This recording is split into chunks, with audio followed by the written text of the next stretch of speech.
Welcome, everyone, to the Roger Tory Peterson Institute's presentation of Condor's Shadow, a wonderful film and discussion that we're going to be having.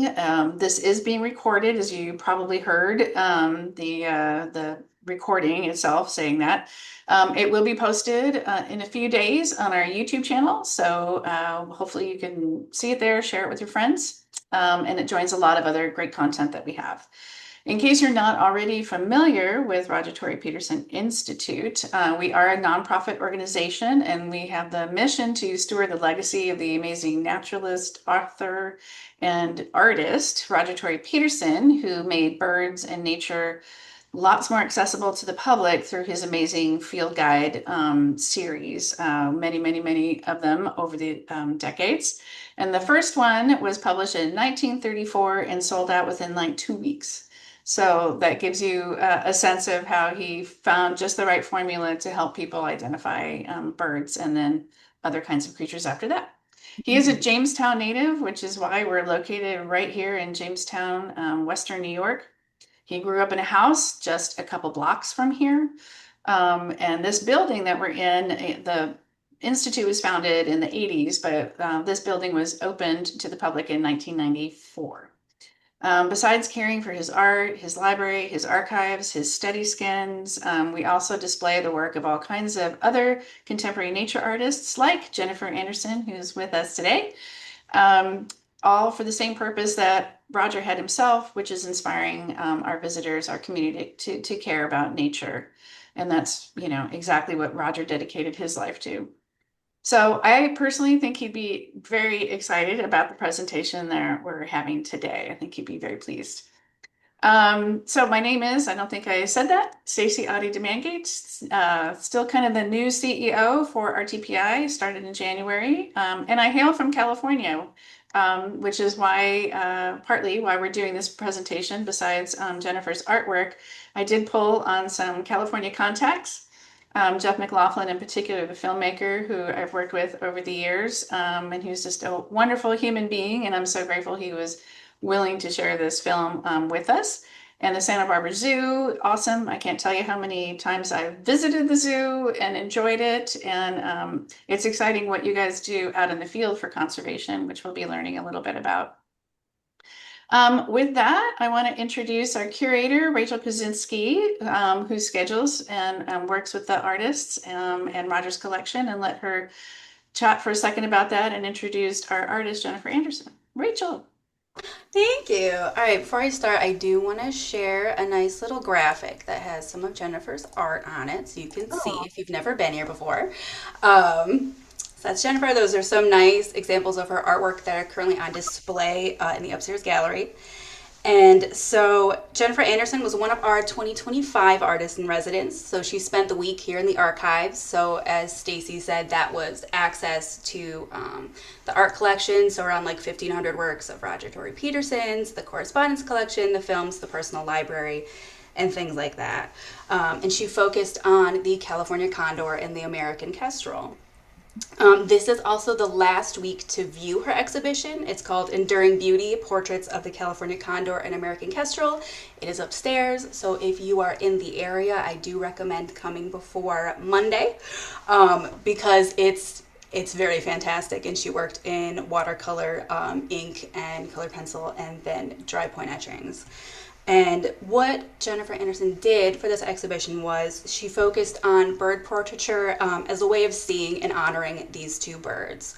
The portraits ask the viewer to linger, to meet a gaze, to sense a personality, and to acknowledge the dignity of a living being. And so something that you can see a nice example of in these works, and people have commented upon here, is that they all have a very nice little life sparkle in their eye. And so they're just very incredibly inviting and like draw the eye, and they're very lovely to look at. So we've been very happy to have them upstairs. And a little bit about Jennifer before I give the metaphorical mic over to her.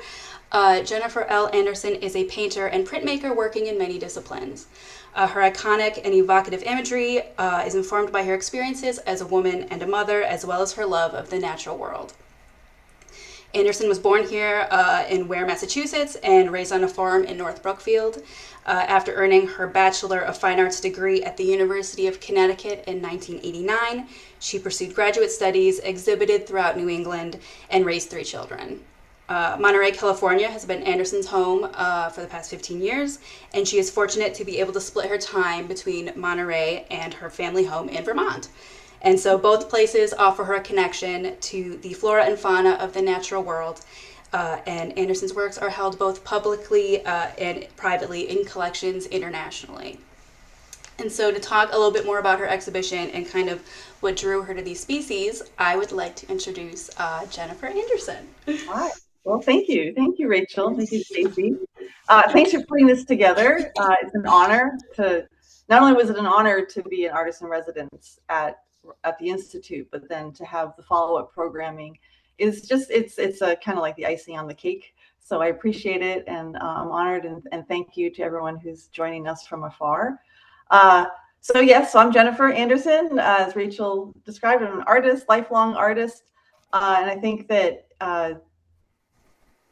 my pull to Roger Tory Peterson Institute goes way back to my childhood of being immersed in conservation and in art at the same time. I grew up in the woods of Massachusetts, and some of our closest family friends were actually founders of the Environmental Defense Fund, one of whom was an artist. And so I grew up kind of with an awareness in the woods. Bird watching was always at the ready, something that we did. And the artist, Dennis Pilston, was a huge influence on me as a very young child, illustrating and drawing birds and paying attention out in nature and slowing down and really kind of connecting. And so I carried that with me throughout my life, and birds have just always been at the forefront of my imagery. I do sprinkle in some mammals here and there, but really it's bird art that has been my focus for my entire art career. Even in college, when you're told not to do representational, at least back then we were, I kind of persisted and did it anyway. So coming to Roger Tory Peterson and being able to explore his archives and connect with his motives and his intentions with creating art to connect with people and to help people become aware, and to have, because once people are aware of what's out there, that's when the care happens. And when you care about something, then you think people can make a difference and make a change. And I think that's really not obvious, but it's really part of what this whole panel is about, with Jeff and with Estelle here as well, and Roger Tory Peterson Institute, of course. But these are people who care about the environment, care about the creatures, and are making a difference in their world and therefore in our world. The Condors became kind of near and dear to my heart when we moved to California.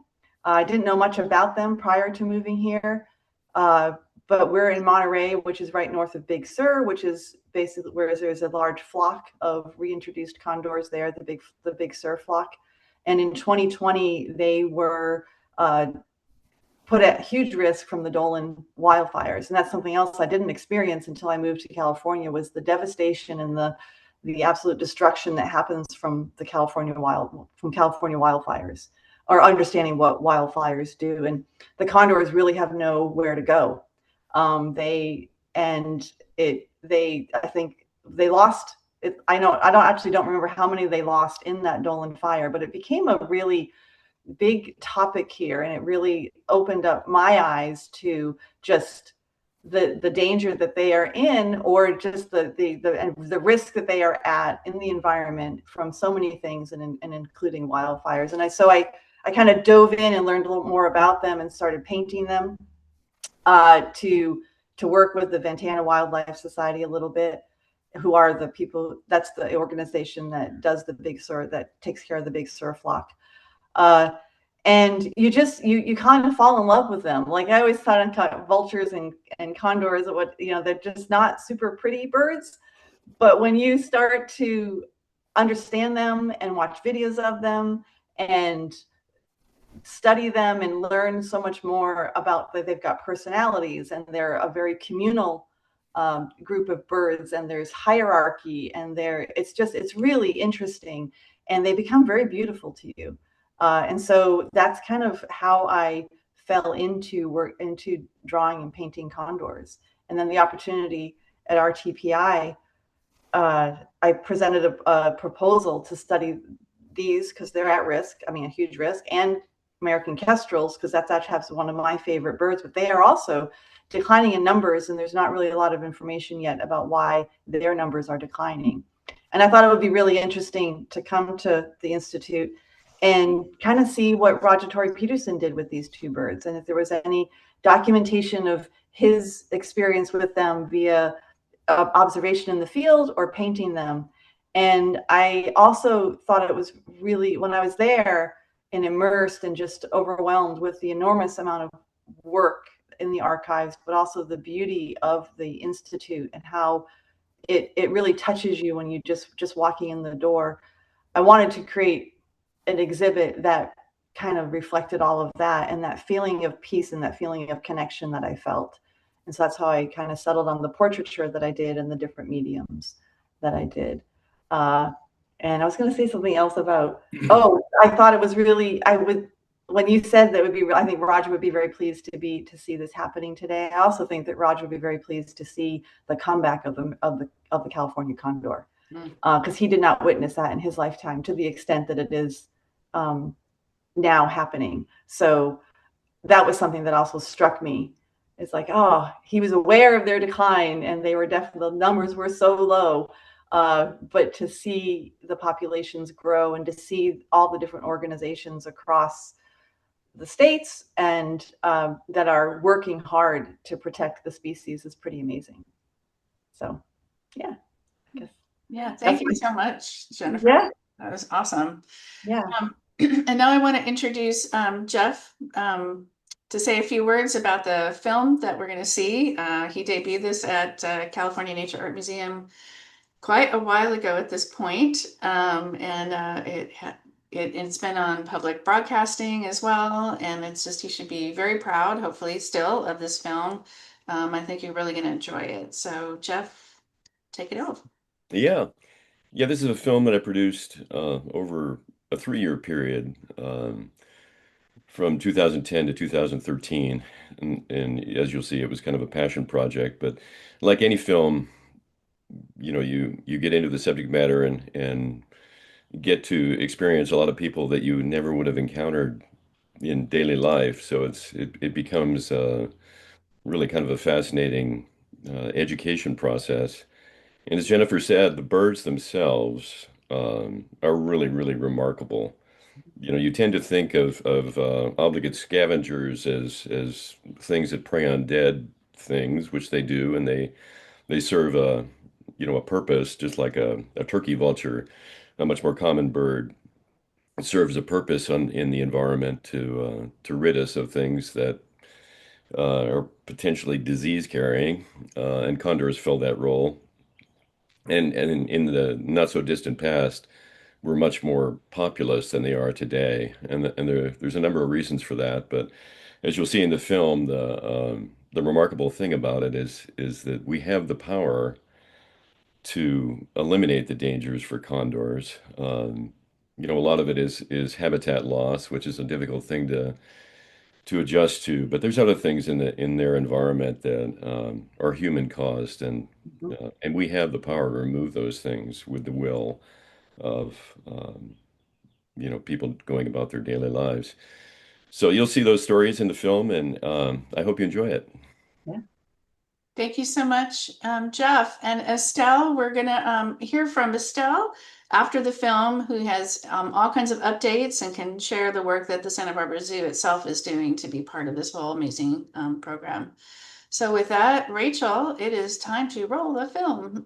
All right, here we go.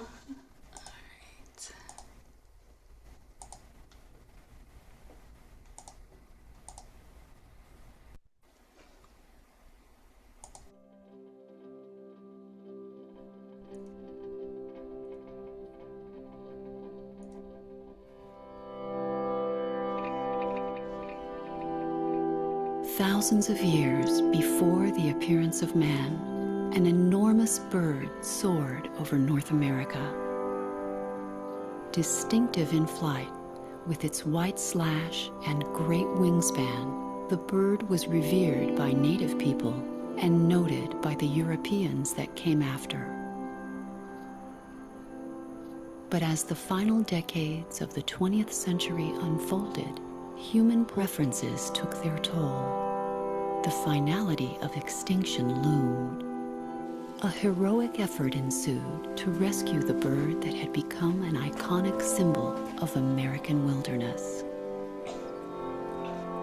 With fewer than 30 birds remaining, all were taken from the wild, and for the first time in over 10,000 years, no condors flew free to cast a shadow over the landscape.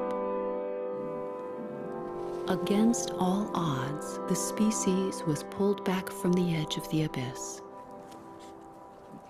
So with great anticipation, the reintroduction of the condor back into the wild began.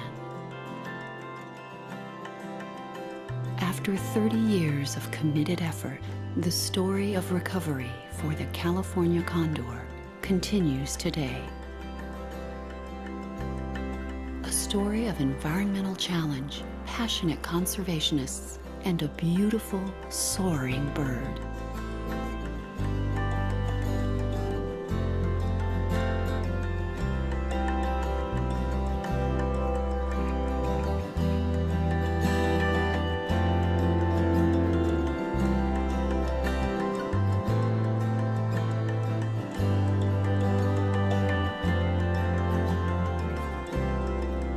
There's nothing like watching condors soar.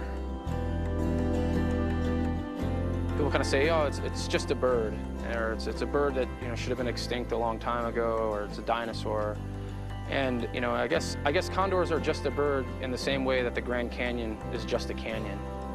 Condors are a symbol of American conservation in a lot of respects, and I think when you see an animal that has that sort of presence, you can't help but just kind of sit back and be in awe. It just carries with it, this legacy of wild places, and it serves us all to protect that resource. At the tail end of a mild California winter, nesting season has begun on the Hopper Mountain National Wildlife Refuge. A small remnant of the Condor's historic range, the refuge is barely 60 miles from metropolitan Los Angeles. Roosting outside their nest cavity, these two condors are one of 7 mated pairs that will incubate an egg on the refuge this year. Given the Chumash Indian name Pitashi when hatched at the Los Angeles Zoo in 1992, Condor 79 spent over 14 years successfully breeding there. Because condors may lay just one egg every other year, there is a great deal of hope riding on each nesting pair. Both parents were originally hatched in zoos, but have matured to exhibit all the natural behaviors of wild condors. Soaring on a wingspan of 9.5 feet and commonly weighing 20 pounds, the California condor is the largest land bird in North America. With a lifespan that can exceed 50 years, they are exceptionally long-lived, hardy birds.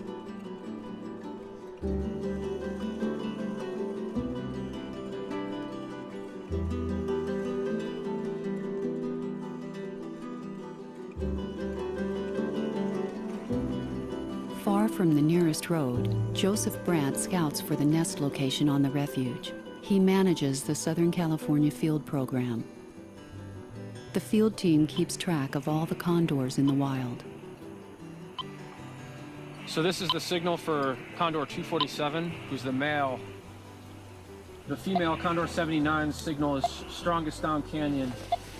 So it looks like her mate, Condor 247,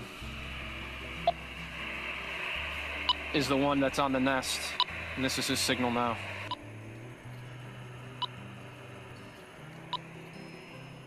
Condors are a really incredible species, biologically speaking, or as a species to manage. You're never without a a challenge to try to overcome. They are extremely behaviorally flexible. They're very intelligent and inquisitive animals. So you're really constantly presented with different puzzles on how to get them to where you want them to be. On both sides, the magnificence and just the kind of the intellectual level, it's really been a rewarding experience for me. I went to school in Oregon, at the University of Oregon, majored in biology and environmental science. And then after school, as many aspiring wildlife biologists do, I was looking for some seasonal work in what is normally the off-season in the wintertime. The Ventana Wildlife Society was looking for a seasonal biologist to try to track down condor nesting activity in Big Sur. I was fortunate enough to find the first nest in Monterey County in over 100 years. So that was pretty exciting. And by that time, I was pretty much sold and knew that I was going to be invested into the Condor program. That was in 2006. In 2007, I came back to the service. I really feel like I'm there. I love what I do.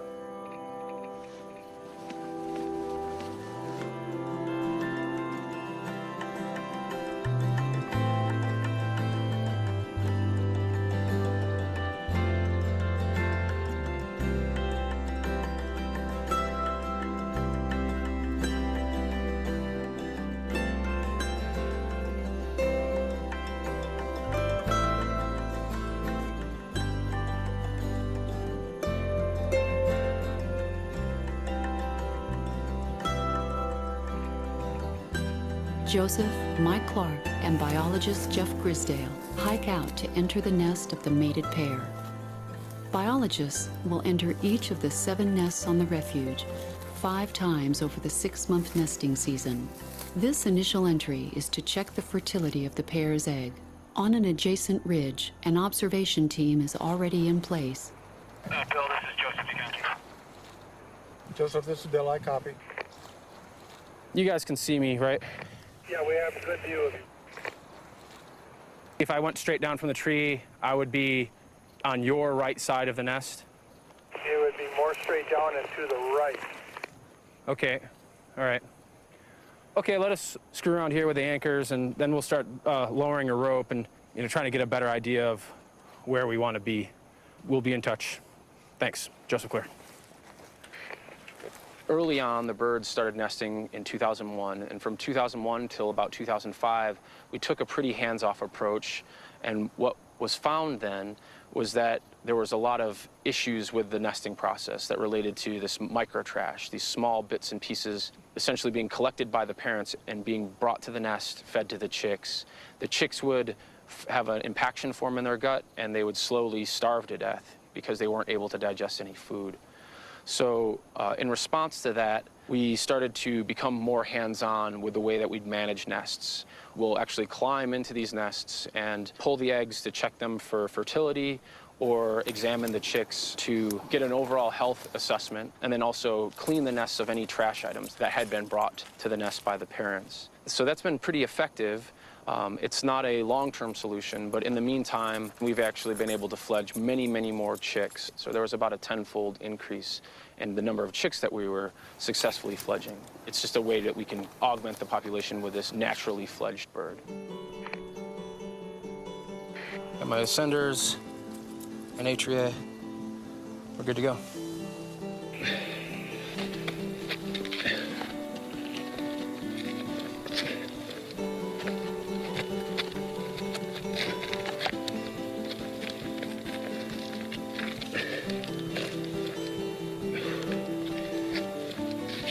Am I looking, Bill? You need to go more left.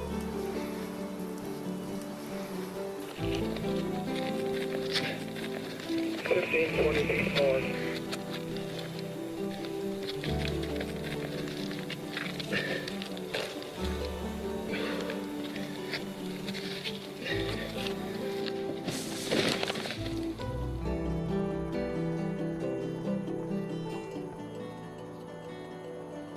Mike's on rope. You can tell Mike, Jeff, that I'm clear of any rock fall, so don't worry if he's knocking things loose. I'm good.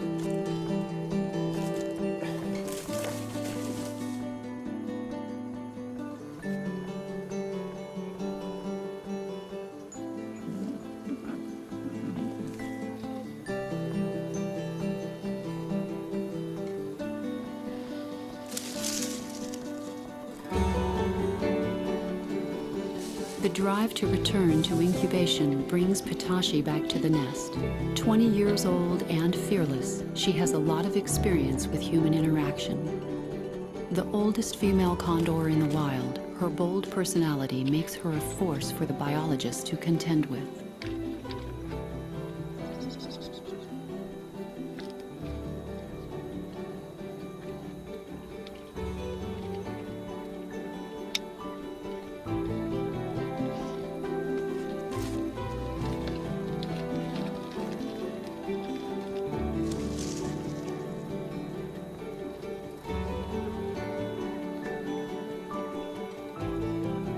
I think if you just goose her, she'll bust. As Joseph distracts Pitashi, Mike reaches beneath her and swaps her real egg for a plastic model egg.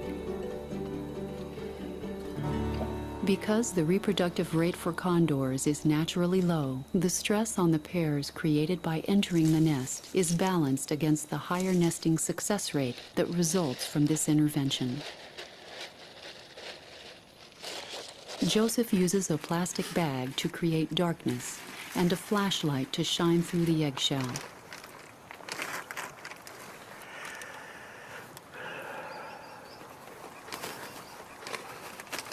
It's got a bubble in it. Ah, crap. 27 days after Pitashi laid the egg, Joseph finds it to be infertile. All right. Well, there's one more egg we need. Mike has placed a model egg with Pitashi, so the birds will continue incubating. 30 days from now, Joseph will return with a fertile egg from the captive population. That way, even though their own egg was unsuccessful, Pitashi and her mate will still have a good chance of rearing a chick in the wild. We're going to do all the measurements and wait when we get back to the car. There's no need to do it here. So we're going to pack up and be leaving the nest. Copy that. All right, Joseph clear. And we'll be leaving here soon. Bill clear. About 80% of all eggs go on to hatch, and that's across species. There's going to be a number of eggs that just don't end up hatching because they're not fertile, or they're male-positioned, or something just went wrong in the incubation process. And we can thwart that failure by going in and swapping out those eggs. So we can take an egg that's not doing well in the wild nest, say because it's infertile, replace it with a model egg, and then wait until we have an egg that's about to hatch in captivity. And so then we can take that egg that's about to hatch, replace a dummy egg, and the condor pairs, they're really tolerant of that disturbance. And they'll go on to raise that chick like it was their own. As wide-ranging scavengers, condors soar over expansive areas well beyond the refuges. One of the unique things about condors is they're scavengers, and they commonly feed on cattle, deer, pigs, large ungulate species. To maintain a healthy body weight, they need to eat every 2 to 3 days. Their food supply is pretty well dispersed over their range. Because of their great size, they're able to cover really great distances without expending a lot of energy. They're really energy efficient and have low metabolic rates. They need habitat with reliable winds and uplift from thermal activity. Typically, the wind currents are best during midday, and condors are really able to take off and travel great distances between nesting territories and foraging grounds or common roost sites.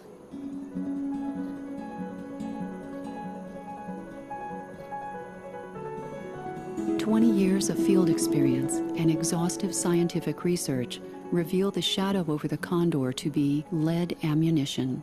Used in hunting and for managing nuisance animals on ranch lands, lead bullets fragment into hundreds of small pieces on impact. Condors ingest these toxic fragments as they scavenge on animal remains. Lead is a game changer for sure.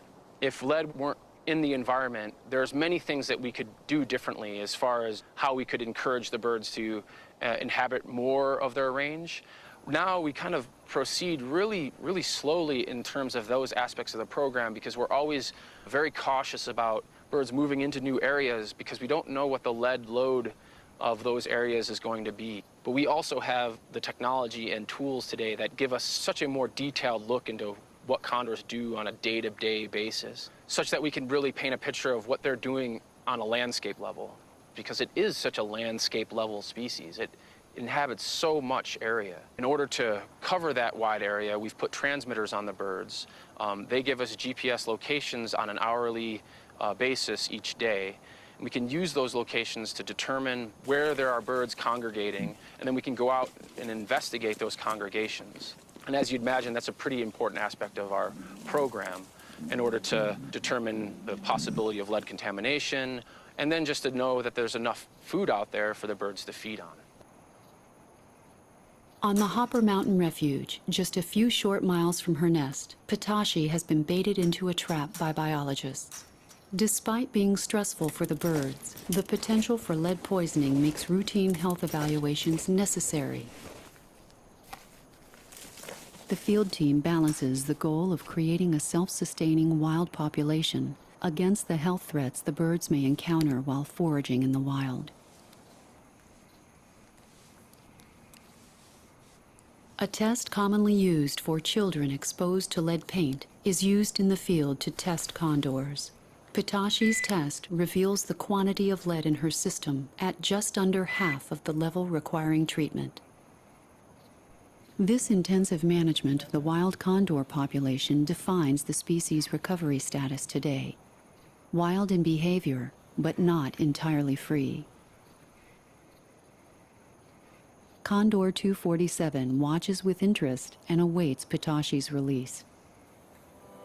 With a new wing tag and an updated radio transceiver in place, Pitashi is free to join her mate.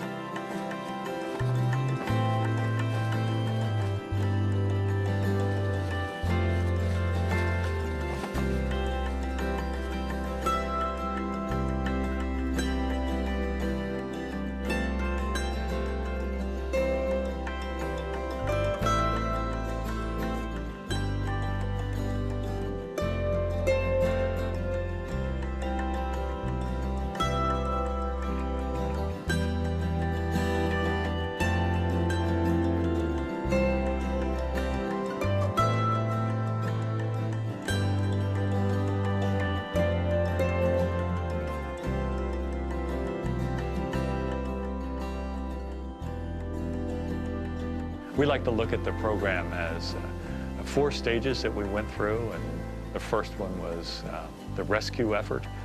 The second was the captive breeding effort. The third is the reintroduction. And now where we are today is really creating a self-sustaining population of condors back within their historic range. And see, that probably is now the biggest challenge. Maybe that's the most difficult challenge that we will have had in, say, the 30 years of this program. So try to keep them as warm as you can until you're good to go. On the day planned to re-enter Pitashi's nest, Joseph travels to the LA Zoo to retrieve a captive-bred egg for the wild condors to foster. But as with all things in nature, natural events unfold on their own schedule. The only available egg has hatched the day prior. He's still the same size, if not smaller than he was. The egg's way bigger than the egg that he came out of, so he should fit in it just fine. What you're going to do is you're going to put him back in the hatching position. That's the only way he's going to fit in there, which he's not going to like at first. So he's already complaining that he's cold. That's what that position is. Slide, and there down he goes. Mike Clark coaches Joseph on something never before attempted outside of a zoo: placing the newly hatched chick back into an egg for adoption by a wild condor pair. Although not without risk, it's a calculated option that will allow them to take advantage of the experienced nesting pair. Mike's 2 decades of experience with condor breeding and behavior comes into play as he lays out what to expect. And then just do the same on the other side. And then you could leave that tape in there if you want to. If you put them like something like this, up against something, like that, and they see it, they'll come over, they'll do one of these. Do that a couple times. He pushes out, and out he comes. Okay. What a big ride.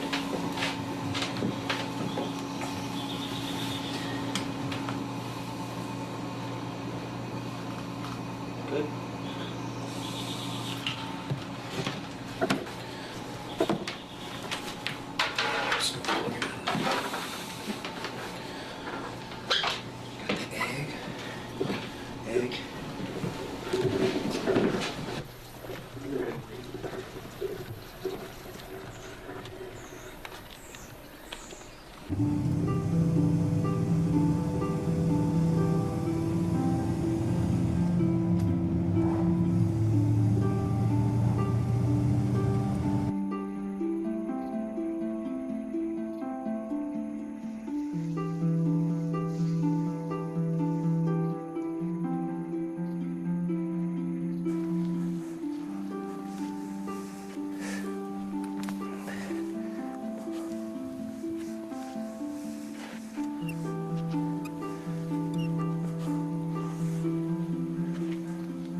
It has been 30 days since the last nest entry, when the infertile egg was replaced with a model egg.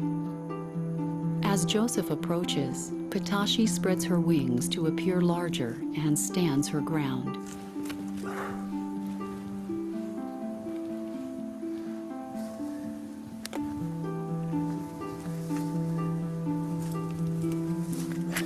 With a gloved hand, he attempts to diffuse her aggression.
After leaving Joseph alone for a few moments, Pitashi's protective instincts bring her back to her nest.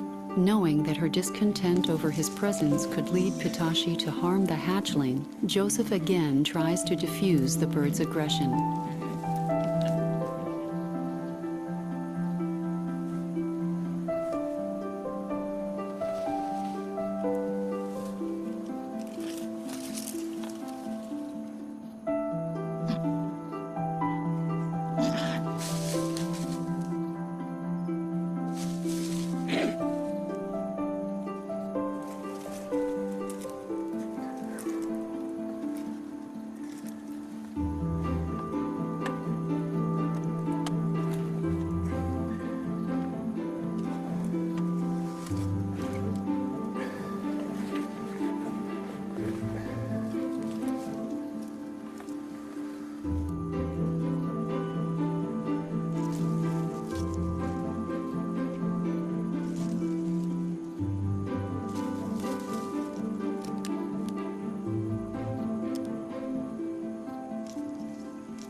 As was hoped, Pitashi takes the newly hatched chick as her own. She and her mate will brood the chick for 30 days, keeping it warm and protected with close contact.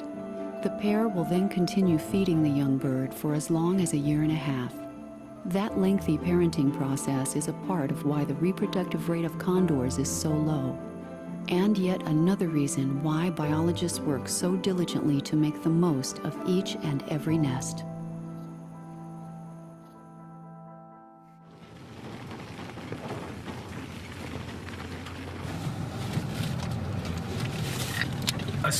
Estelle, this is Joseph. Do you copy? She might have turned her radio off. Sweet. Hey, we're just touching base with Jan, and Janet Hamber has been part of the California Condors recovery since day one more than 40 years ago, making her the most veteran condor conservationist on the planet. Jan still volunteers in the field by helping to track the location of the birds. She enjoys the respect of the younger generation of biologists, many of whom were not yet born when she began her work with condors in the 1970s. Well, it sounded like it went pretty well. Yeah, it was pretty exciting, you know. Yeah. So we had a chick, Right. and we put it And you stuck it back into not its eggshell, but another eggshell. You know, taped a little bit in there, and then brought it down and had it, you know, gave it to 79. The egg didn't fool her all that much. She just kind of walked up. The chick squeaked. She like pushed the top, you know, the cap. She just threw, like, pushed that off to the side, and then just, you know, started nuzzling the chick a little bit, and then kind of got it out of the shell, and then pulled it underneath her and sat and brooded. So and it was pretty high stress. You're just like, oh, you know, is everything gonna work out? So we've got our first chick. I love the innovations that you. Yeah, I mean, you know, without they'd done it in captivity a couple of times. they have? And, yeah, so it's pretty, you know, well-tested method. But anyhow. So anyways, I'll let you. Yeah, go. I'll let you go. Go. At the Santa Barbara Museum of Natural History, Jan manages an archive of field observations and research on the condor that dates back over 100 years. During the 1980s, when there was much controversy in the environmental community on the removal of the last remaining condors from the wild, Jan was an active contributor to the field program. This is 1987, and by then there was only one wild California condor in the entire world. So I wrote. I've had it on my mind to write up the last days of wild condors for months, but somehow I couldn't do it. It is still painful for me to think about those huge wings held captive in a cage in LA and know that never again will I thrill to the sight of that majestic bird soaring for miles so effortlessly on the wind currents.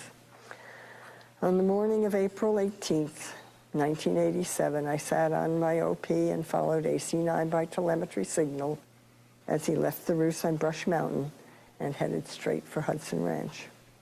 He went in, and as I was violently screaming at him to get out of the way, I saw a puff of smoke, and the net went over him just a foot or so away from freedom. For all the effort that had been expended, for all the plans that had been laid, for all the hopes that had been imagined, I just knew that I had been part of a historic moment, the purposeful removing of an endangered species from the wild to save it. And I put down my head on the steering wheel and cried.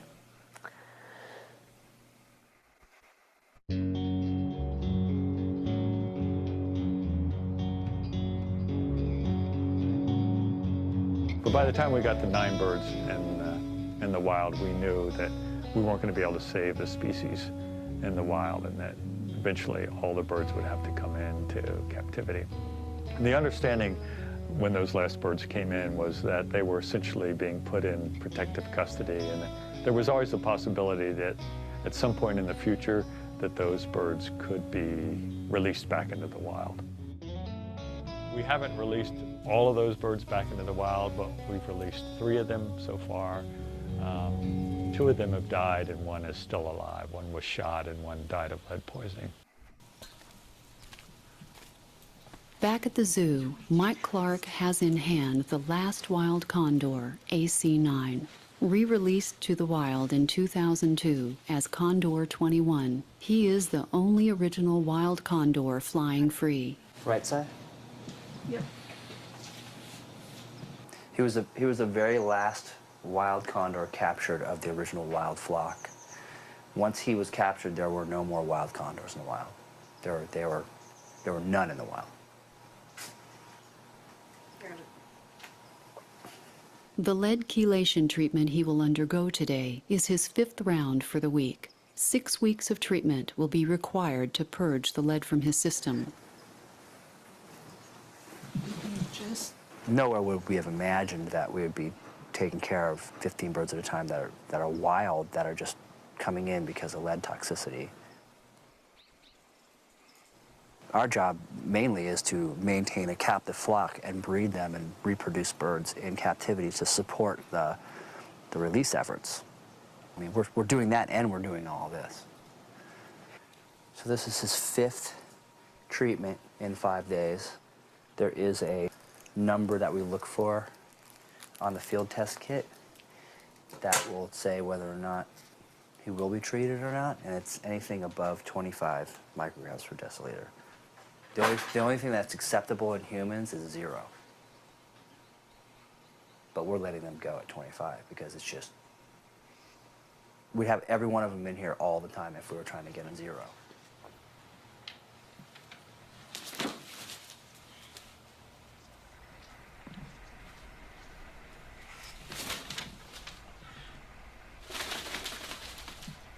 When we first started identifying lead toxicosis as a problem in the wild population, obviously one of the first questions we needed to address is where's the lead coming from? So this is a post-mortem radiograph or X-ray image taken of an adult condor. And if you look carefully, you can see 2 small white spots. Those are metallic densities. You can see the outline of the gizzard right here, and there's at least 3, possibly 4 pieces of lead shot in the upper gastrointestinal tract where we know the lead is absorbed, and when it gets into their system, that's when they suffer lead toxicosis.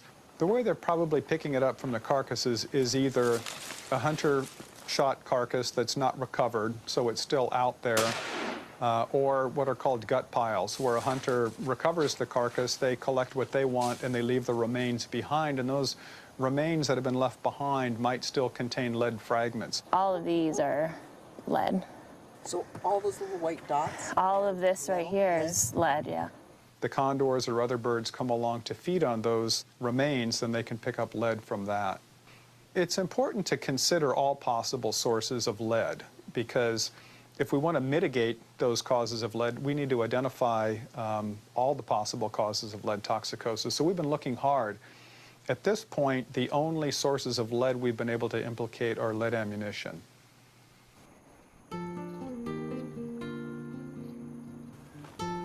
Two months after the chick was placed in the nest, Joseph and biologist Blake Massey once again descend into the canyon. The hope is that today's health check will be brief and problem-free.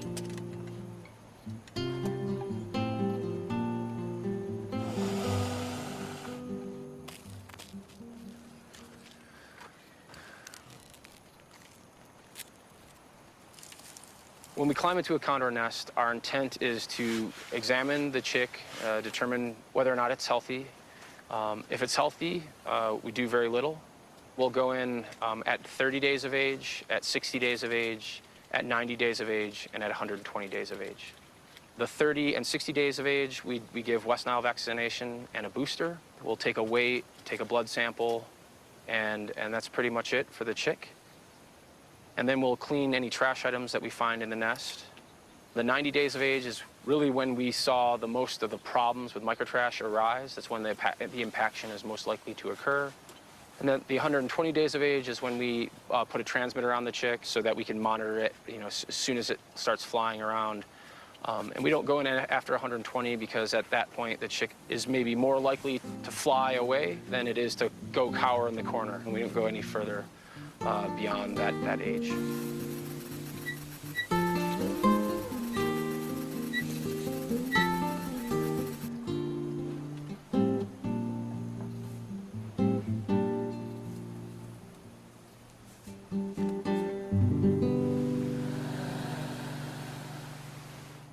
In an effort coordinated with Joseph's field team, nest watchers monitor all the Southern California condor nests through the fledging in the fall.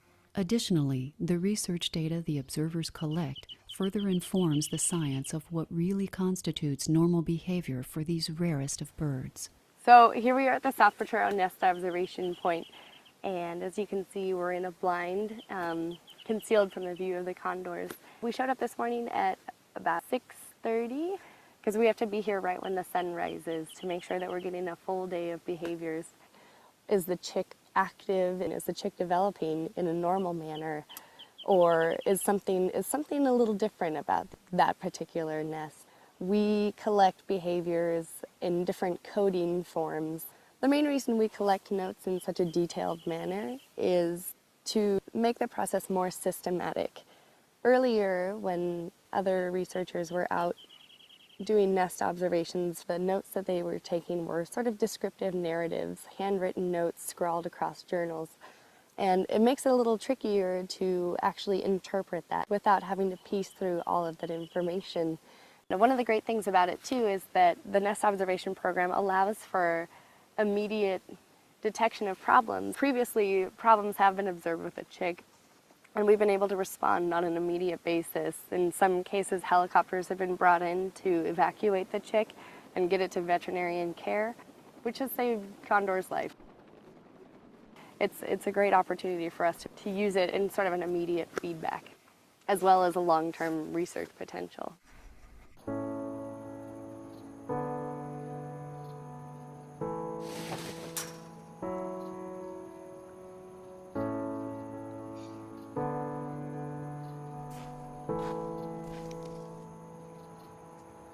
Thanks, Rev. Good job. Yes.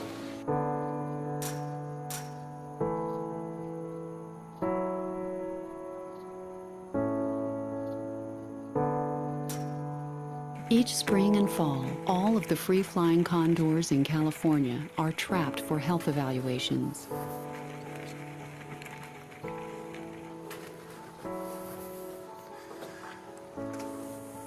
So when I wake up in the morning and we've got a handful of birds to handle, what I'd like to have happen, maybe first and foremost, is to have everything go smoothly. No people bitten, no birds hurt. But then after that, it's to be able to release every single bird that we handle and not to have to treat any. That's the best indication that we have that birds are doing all right out in the environment.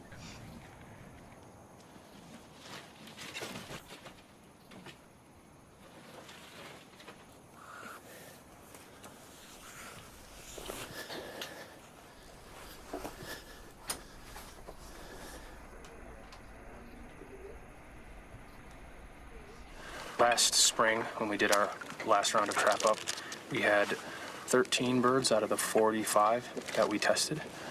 So that's about 30% of the population had exposures that we treated, which is a greater than 30 micrograms per deciliter.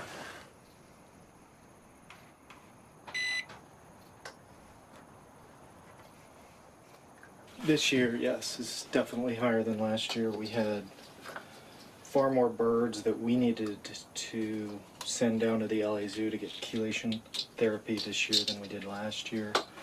I think Central California has also had a very high year, so we're definitely dealing with a persistent problem.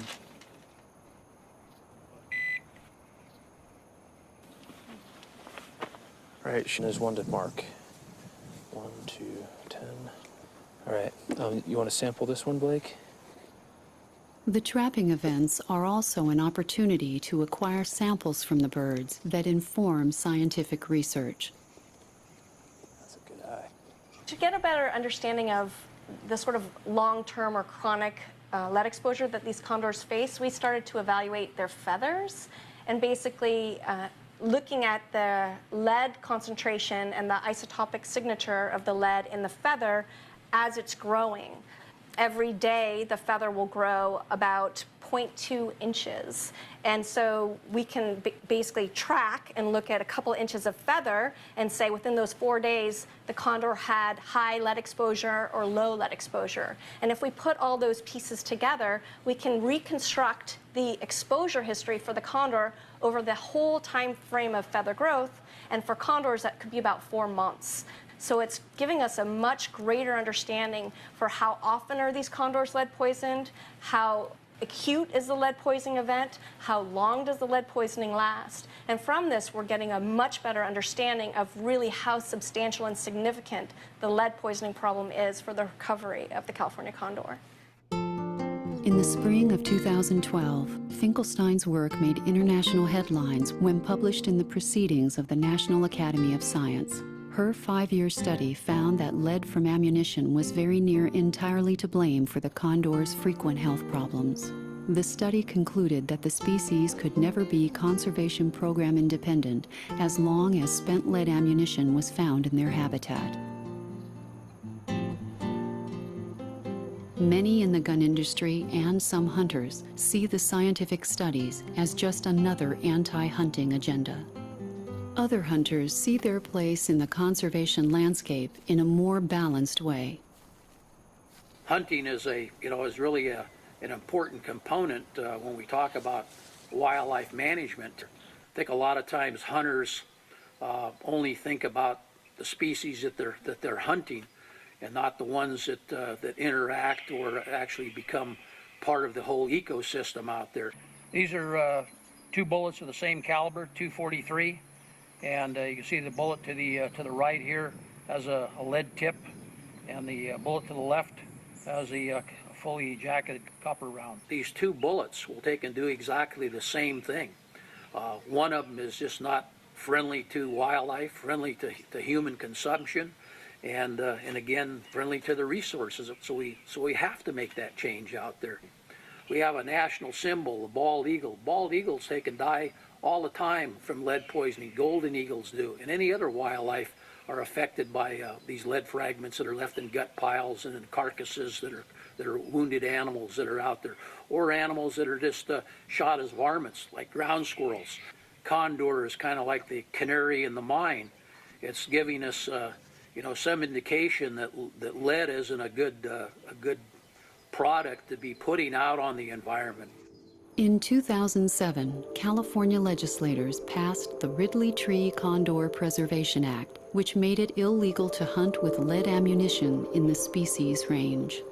Because the condor flies free over thousands of square miles of California countryside, the state ban has not proven to be as effective as hoped. The birds continue to suffer from potentially lethal lead exposure on a regular basis. This bird is a high level on our field test kit, and our field test kit only measures up to 65 micrograms per deciliter. So it's greater than 65 micrograms per deciliter. We treat birds greater than 30 micrograms per deciliter.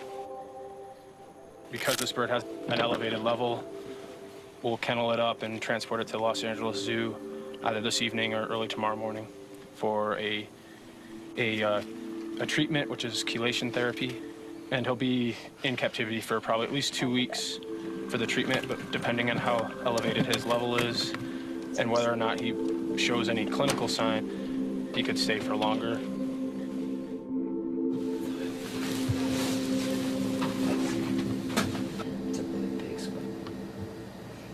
Well, the arrhythmias are better than yesterday. She had a bunch of arrhythmias. She had double beats, she had gallops. I actually wondered if she was in atrial fibrillation. I don't hear that now, so that's good. I'm thrilled to hear a normal heart, so that to me is a good step. She sure didn't look like she minded you picking her up, though. Which, yeah, I would like a little more fight. Yeah, yeah. Really sick, just lay that. Yeah, so I'd hope that would be a little bit, she'd be a little more feisty. We don't have a lab level yet back, but on the field test kit, that evening she came in, it was over 65, right? That's right. Let me go check again. It may be back now. I'll follow up from there. And then I'll come see her tomorrow. You want to give me a ring? Okay. Okay.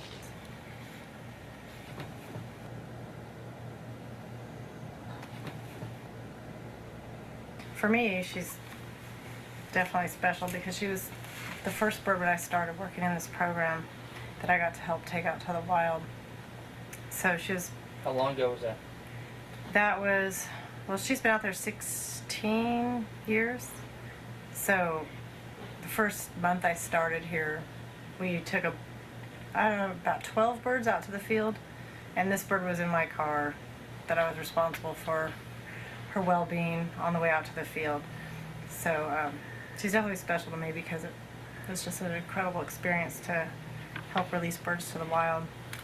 Yeah, we have 5 birds in the wild, and then we brought a large group out right after that, and she's part of that group. So she's been out a long time. Ready? Yep.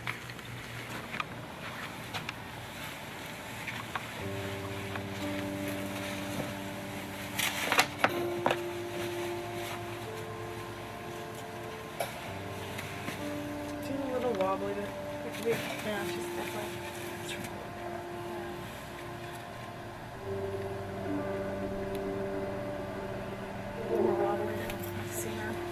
You'd like a little more fight for them, not us, but she's definitely very tired. This is exhausting for her to be this sick. Definitely makes our job easy, but we'd rather have it be difficult.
This fall in particular, you know, that was a stressful time, and it's not easy. It's really a hard thing to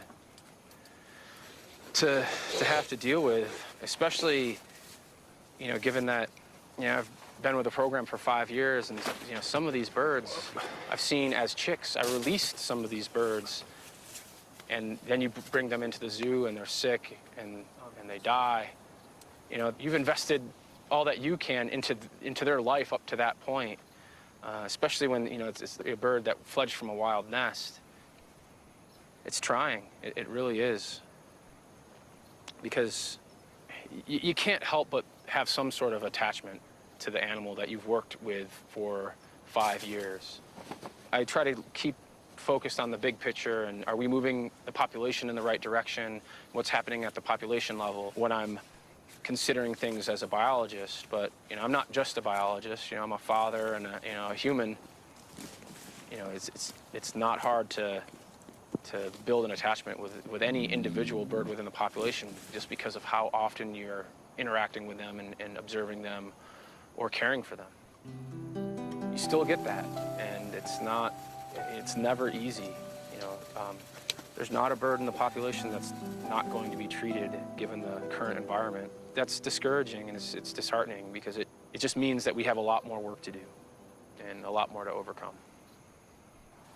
And I think that's probably a pretty simple thing to do if we could just get individuals to maybe take a little extra effort and try to work on mitigating or eliminating those human-caused mortality factors, I think the condors would recover.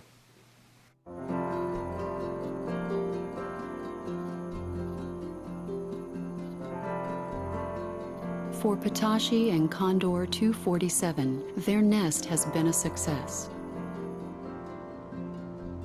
After a false start with an infertile egg, their adoption of a zoo-bred chick as their own has resulted in a healthy bird with all the promise of a native wild condor.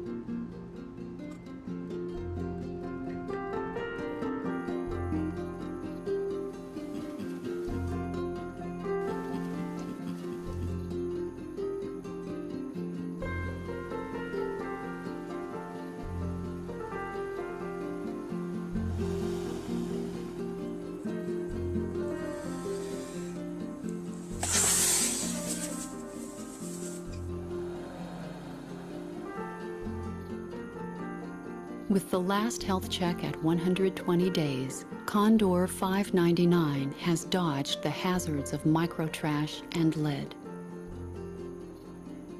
Scrambling hops around the canyon develop her confidence in her wings and show all signs of wanting to join her parents in flight.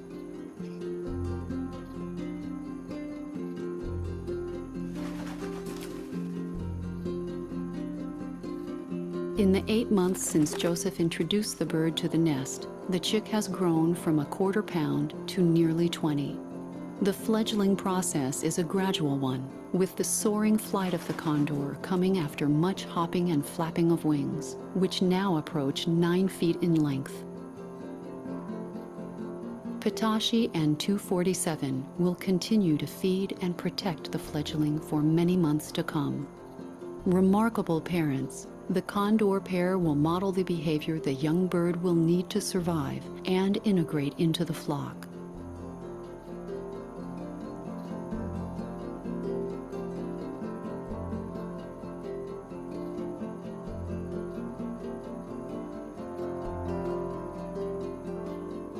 By Thanksgiving, in an amazing display of avian beauty, the fledgling condor soars above Hopper Canyon.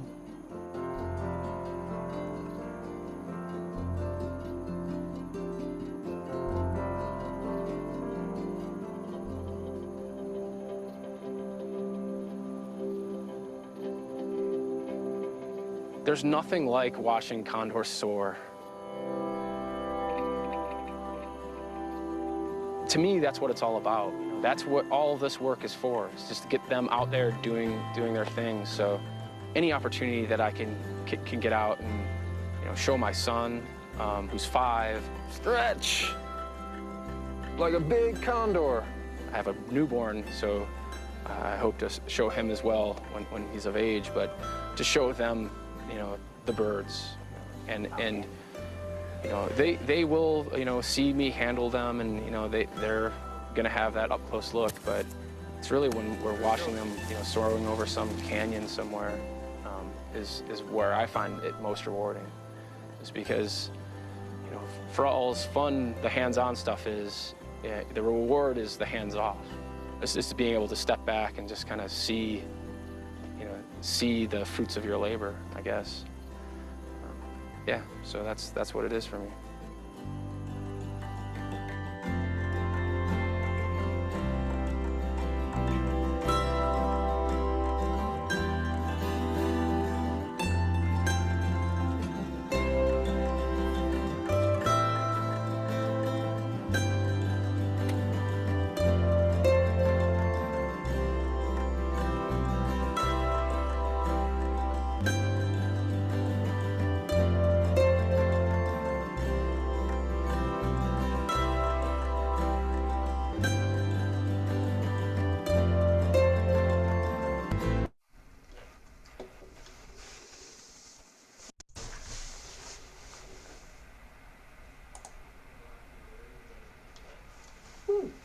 I hope everyone enjoyed that as much as I did. It's been a while since I've seen that, and it touches me as much as it did when I first saw it.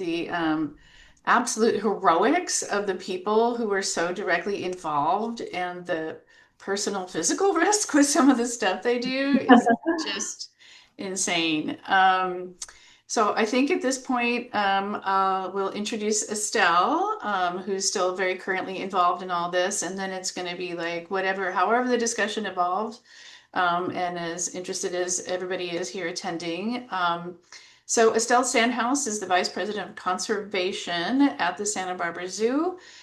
She's been involved in various programs, including the Condors, as you can see in the background that she has. So Estelle, what is the current situation? We need to know. I feel like things have gained a lot since then.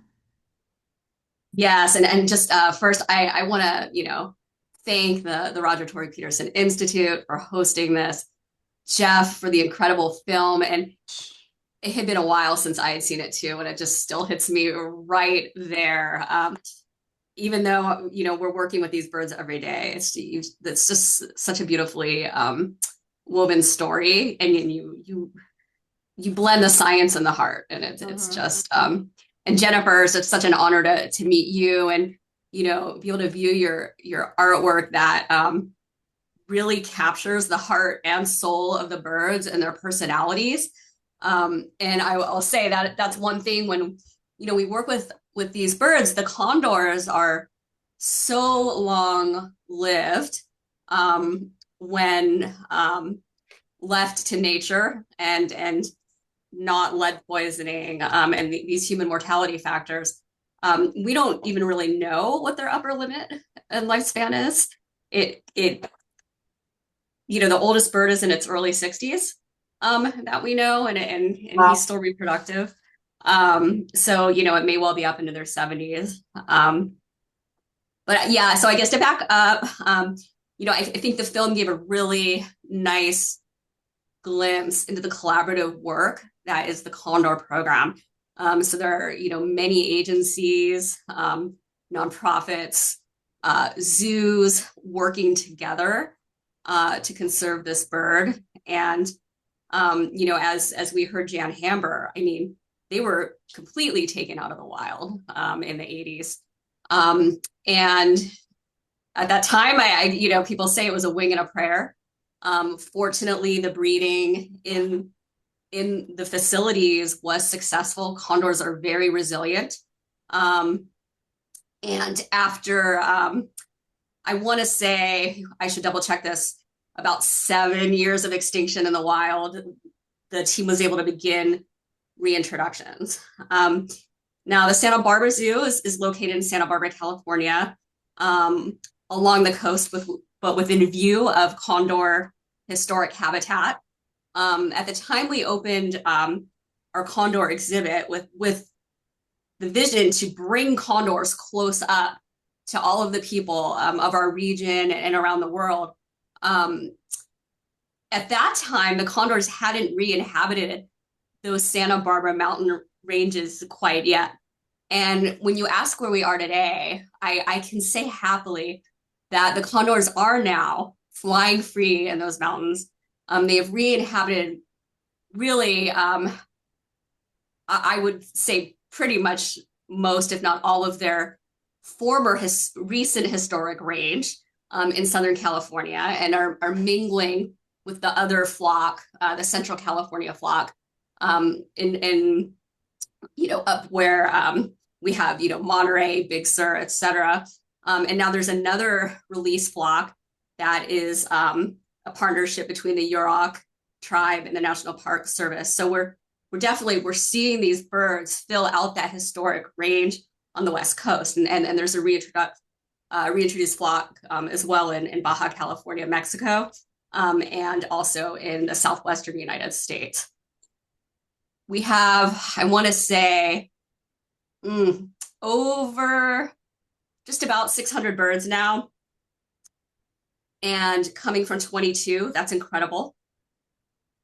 Lead poisoning from spent lead ammunition is still the single largest mortality factor of birds that we have known mortality for. And so it is still our biggest barrier to recovery. if not the barrier to recovery. So the condors are doing what they need to do. They are back on the landscape. They're even nesting in literally some of the same nest cavities that the historic condors nested in. The species has decades and decades of records going back to the time of Jan Hamber. And as a group, the Southern California team, we are still monitoring those nests. We are not managing them as tightly as we did in those earlier days, because what we started to see over the years was more success in some of the nests that we were remotely monitoring and not managing. And so we've been able to step back on our intensive nest management for a couple of reasons. But ultimately, we are still tracking and ready to intervene if we see a life threat. But big picture, and Jeff spoke to this, the lead ammunition, it's solvable. It's a human behavioral change. And I think the community has been making a lot of progress toward it. I did want to answer the question about the lead ban. So speaking specifically to California, there was a ban that was phased in over time with implementation. And basically, as of July 1st, 2019, non-lead ammunition is required when taking any wildlife with a firearm in California. So it does get complicated because there isn't always availability of this non-lead or lead-free ammunition. And also folks can have, stores of ammunition that they have left over. There's just kind of many factors to get from whether something is permitted to 100% full compliance. So one thing that people would ask is, why are condors still dying? Why are they still getting exposed to lead? And so part of that comes into like, how fully is it being adhered to? And then you start delving into those factors around that. And I'll say, I'm a condor, I'm a behavioral scientist of animals. There are partners in the Condor program who specifically work very closely with non-lead outreach, lead-free outreach. So there are some really good resources like the North American Lead-Free Partnership that you can find online and learn more about resources for switching to non-lead. There was just this spring, a paper came out from the program that was able to model, and this is really important, what condor deaths from lead might look like without the ban by controlling for all of these other factors. And essentially, and I'm paraphrasing, and this was not my paper, what they found was the condors are now, as I said, they're doing what they're supposed to be doing. They are ranging so widely, they're finding most of their own food. We still have some food subsidies at different sites. And often, for instance, in Southern California, we use those so that we can trap the birds a couple times a year to check on their transmitters, to do their blood, just like you saw in the film. But largely, most of the birds are finding their own food. And so what's happened is, over time, they're getting more exposed to lead than they were in those very early years. And so when you get more exposure, you can get more poisoning. And it can give this false appearance that perhaps the ban doesn't work, or, the problem is getting worse. But really, when you factor in the bird's behavior, the ban has prevented more poisoning than if the ban were not in place, if that makes sense. Okay, I'm going to stop here because I've been talking a lot. I just want to throw in on a tag on what you've said, Estelle, about this particular species. and you can speak to this more intelligently than I can, but because they have such a limited reproductive cycle, some of them will only lay one egg every 2 years, and it's people ask, well, why don't the turkey vultures have the impact of lead? They're obviously eating the same thing, right? And the reason is that condor's reproductive cycle is so slow that attrition in that species is much more damaged by lead. And somebody mentioned bald eagles.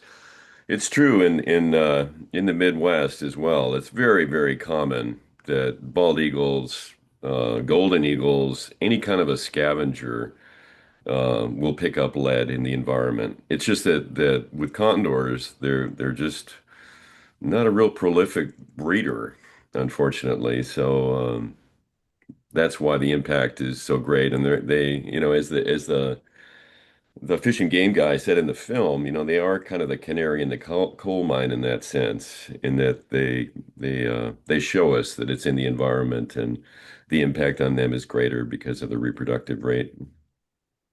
Yeah, Jeff, that's such a good point. And there may be some like additional reasons on lead affecting condors. Toxicology is not my expertise. It population wide, it is because of their strategy, which without all of this human deposited lead in the environment was a great life strategy for condors. They take a long term to reach maturity, to start breeding, to pair long term with one mate, and then to invest a lot in each and every chick, which we saw so lovingly, I dare say, even as a scientist, caring for that chick 6 months in the nest, and then up to a year and a half after it fledges, showing it the ropes, integrating into the flock. So much time, not unlike humans, spent on every baby. And that is where lead is really hitting a population like this, because the adult mortality, think about what it takes when you lose a breeding adult, how long it'll take another born condor to rear up to reproductive maturity and then start breeding successfully. It sometimes takes a few seasons. And these birds are losing their mates. And then they lose that mate that they've, gotten in sync with and learned how to rear chicks with. So yeah, it's really devastating for them. I'm glad you brought that up, Joe. Ellen asked, at what age can they start breeding? The earliest we know is 5 years. And we have had some 5-year-old. In fact, I think 247 was 5 years old when he first bred, when he first met up with 247 or paired up with 247. But it wouldn't necessarily be unusual to see birds in our population not have first breeding till a couple years later, a few years later. We're still trying to understand mate choice and what makes, these pairs tick, and, why is one condor attracted to another? We still don't really know that. I want to call out that 99 has reproduced too. The bird in the film, the foster chick in the film, has since reproduced. And which is so exciting, right? Because we're getting those next generations now who were born in the wild, were hatched in the wild, are now having their own offspring, which is a really big milestone. Yeah, really cool. That's fantastic news, especially since we saw her story. Hey, for people who want to see the birds in the wild, I often get that question, where can I see condors? Well, you can certainly see them at the Santa Barbara Zoo, and you can see them at pretty close range. But if you want to see them in their native habitat, one of the most common places people see them is on the Big Sur coast. So if you make it to the West Coast, it's super cool. Yeah, there's a turnout, and Jennifer might be able to tell me this. There's like a little art gallery, gift shop type thing on the Big Sur coast, and two turnouts up from that, if you look down, there's a sea lion haul out. And sea lions, like any other mammal, have a certain attrition rate. So the birds hang out and wait and see if they can capitalize on that. And Right. you'll see them there. I mean, you can see them at close range. They can buzz your head like 10 feet over your head, and you'll hear the wind whistling through those extended feathers on the end of their wings. And it's really quite moving to see them. And Yeah. the other place you can see them commonly, and we shot there, we shot quite a bit of footage there, is Pinnacles National Yeah. Park. I was going to mention that one too. Yeah. Yeah. Super Yep. cool. Really, It is really easy cool. access, and you're almost guaranteed on a hot, sunny day to see them. Are. Yeah. Yeah. The Big Sur, I actually don't know the name of that beach where the sea, I know what you're talking about. But Is it I can find McQuay? out. What's that? Is it McQuay? I don't know. I'd have It's like to look McQuay for it. Canyon, I McQuay know the Beach. art gallery you're talking about. It's right south of kind of Big Sur. Big Sur, I mean, Big Sur is an extensive coastline. Yeah. And Big Sur little village, you're talking about right south of there, right? Yeah, I can't tell you that down? distance. I should get the pin, and Yeah, yeah. identify that. We can find that and get it Yeah. out to everybody. Yeah. But yeah, the Pinnacles is a great place to see them for sure. Yeah. And the Grand Canyon. And the Grand Yeah. Canyon. Yeah. Yeah. Yeah, on the Navajo Bridge, you'll commonly see them roosting on the Navajo Bridge over the Lake Powell, right? What is it? What is the dam there? I I can't don't think of know. the name. I have a Anyway, question for you, Jeff. How did you, what was your inspiration for actually doing this particular documentary? I had a career I had a varied career, but the last couple of decades were in marketing, and I did a lot of I'd studied film in college, but then I went off and did other things, and I wanted to make films, but I didn't want to live in Hollywood. I didn't want to go down that road. And so, long story short, I ended up in marketing, and I did testimonials and corporate type films. And when I decided to wrap that up, I really wanted to make a film, and I wanted to make a positive story that had an environmental bent. Nice. And there just happened to be a story in the local paper here on the Condor Recovery Program that featured this character, actually, Joseph Brandt. And I thought, well, there's so many dark stories in the environment. Here's one that's actually got an uplifting, positive outcome. Mm-hmm.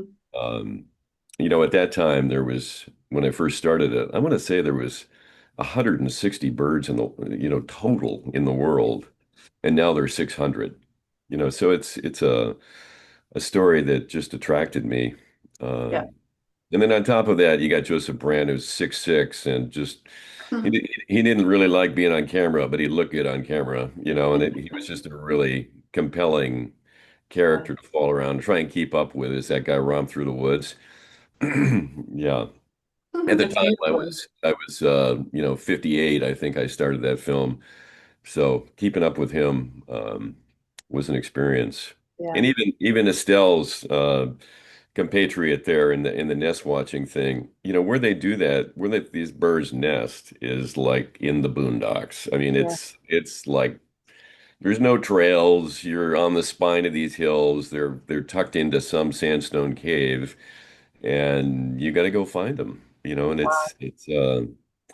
it's just a physically challenging, really fun story to tell. Yeah. So Well, you did it beautifully, and the video shots are just stunning.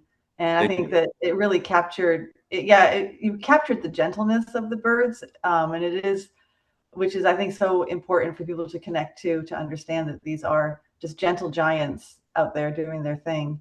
Yeah. And again, that helps the compassion and the empathy that we can have for our environment. So It's really I true. Yeah. really love your film. Well, thank you. Yeah.